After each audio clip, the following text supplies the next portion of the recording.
சக்கரபாணியிடம் அந்த பகுதியில் இவர் முக்குளத்தூர், அவர் கவுண்டர். திமுகவில் செல்வாக்கு பறிக்கப்பட்டிருக்கும். ஏன்னா உணவு வழங்கல் துறையை தனக்கு கேட்குறாரு. அதாவது உணவு இப்போ பர்ச்சேஸ் பண்ணுறது சக்கரபாணிகிட்டு இருக்கு, சத்துணவு போடுறது பெரியசாமிட்டு. வாங்கும்போது தானே கமிஷன் வரும், கொடுக்கும்போது எப்படி கமிஷன் வரும்? இப்போ அதை பிரித்து ஊராட்சி நிர்வாகத்துறை கொடுத்துருக்காங்க. அதில் ஒன்றுமே இல்லை. தனக்கு பிடபிள்யூ கேட்குறாரு, பத்திரப்பதிவு கேட்குறாரு, இதெல்லாம் கொடுக்க முடியல. அதனால் இப்போ அவர் என்ன பண்ணுறாரு, ரொம்ப வேதனையில் இருக்கிறார்.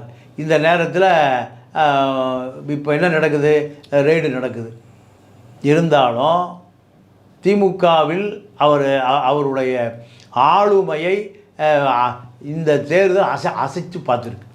ஏன்னா அவர் மாப்பிள்ளைகிட்டையும் மகன்கிட்டையும் ஸ்டாலின்டையும் கருணாநிதியிடம் இருந்த அந்த செல்வாக்கு செலுத்த முடியலைங்கிற வருத்தம். மகனை தயார் பண்ணலான்னு பார்த்தாரு. மகன் அப்பாவுடைய இடத்திற்கு வருவதற்கு அவருக்கான தகுதியை வளர்த்து கொள்ளவில்லை.